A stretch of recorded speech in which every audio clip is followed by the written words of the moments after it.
Assalamualaikum warahmatullahi wabarakatuh. Perkenalkan, nama saya Andika Saputra Haji, asal Investasi NA Unggulan Mambaun Huda, alamat Kerasa Tegalesari, Banyuwangi. Alhamdulillah, saya di sini telah diberikan kesempatan masuk dalam kategori 100 esai terbaik dalam perlombaan yang diadakan oleh Duta Inspirasi Indonesia.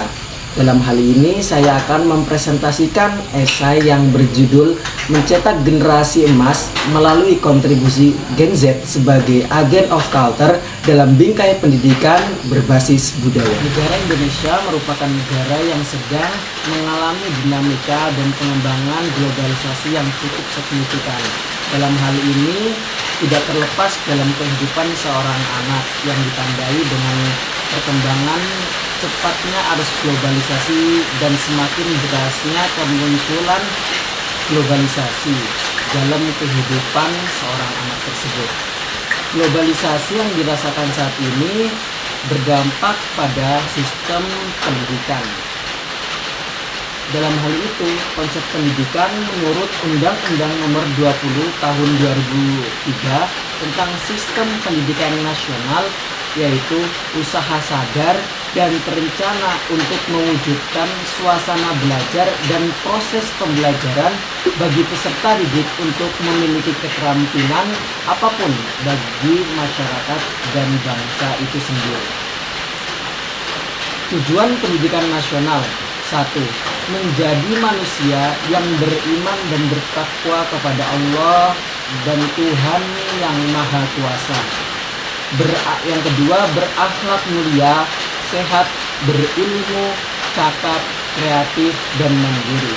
Dan yang ketiga atau yang terakhir, menjadi warga negara yang demokratis serta bertanggung jawab apabila menjadi seorang pemimpin bagi bangsa dan negara.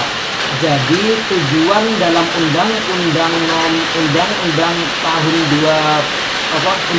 20 tahun 2003 tentang pendidikan nasional itu memiliki tujuan, yaitu yang tadi yang saya bilang, yaitu salah satunya menjadi manusia yang beriman dan bertakwa. Lanjut, apa itu generasi atau Gen Z? Generasi Z atau Gen Z merupakan generasi yang lahir dan tumbuh beraman dengan kemajuan teknologi, tumbuh bersamaan dengan kemajuan teknologi sehingga mereka terbiasa memanfaatkan berbagai teknologi untuk memenuhi serta memudahkan kehidupan mereka. Cita-cita dan tujuan bangsa Indonesia pada tahun 2045. Cita-citanya yaitu terwujudnya Indonesia Emas tahun 2045 yang diharapkan menjadi negara yang unggul dan mampu bersaing dengan negara lain. Harapan bangsa Indonesia 100% untuk mencapai Indonesia Emas tahun 2045. Hal utama yang harus ditanamkan kepada Gen Z apa saja?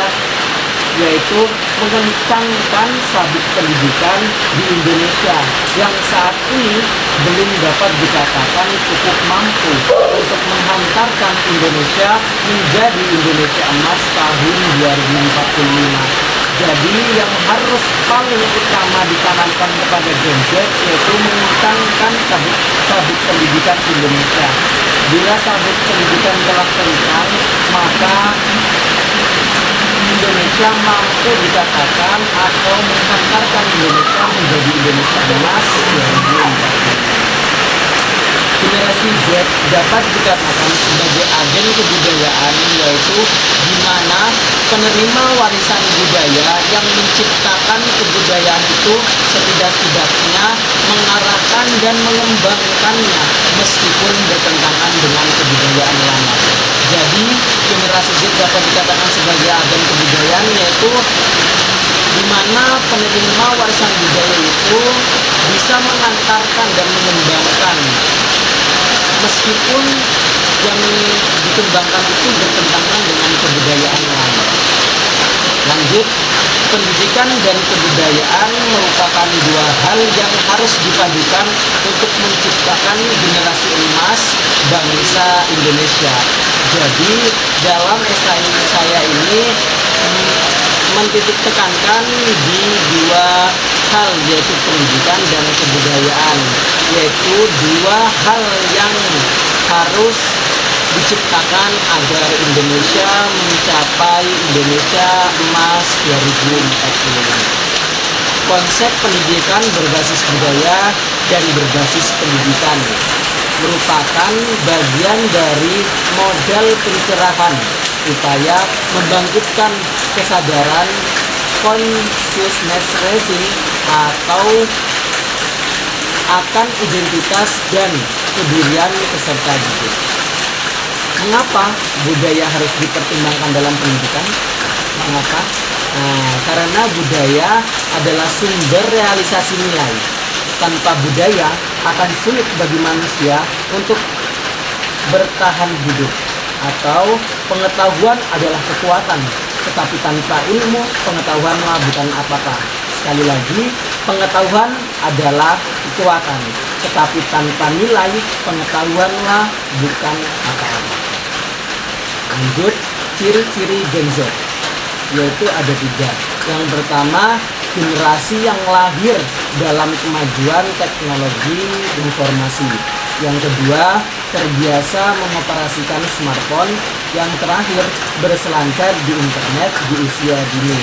Jadi dikatakan Gen Z yaitu memenuhi ciri-ciri yang telah saya tuturkan pada saat tadi, yaitu intinya yang paling inti kenapa dikatakan Gen Z, yaitu dia mampu mengoperasikan internet, HP, dan lainnya. Kesimpulan dalam esai saya ini yaitu yang pertama, budaya adalah sumber dari segala nilai dan jika dicerminkan dengan baik akan membawa manfaat baik dalam kehidupan masyarakat maupun bernegara. Yang kedua, setelah pembentukan moral dan budaya selesai, pendidikan terus berfungsi mengarah ke proses penyelidik kritis untuk membangun kompetensi individu. Dan yang terakhir dalam kesimpulan esai saya yaitu Gen Z sebagai generasi dominan tentunya dapat melewati segala digitalisasi dan menjadi generasi emas bangsa di tahun 2045, menjadi generasi emas bangsa Indonesia tahun 2045. Terima kasih, semoga bermanfaat. Alhamdulillahirabbil alamin. Dari saya sekian. Wassalamualaikum warahmatullahi wabarakatuh.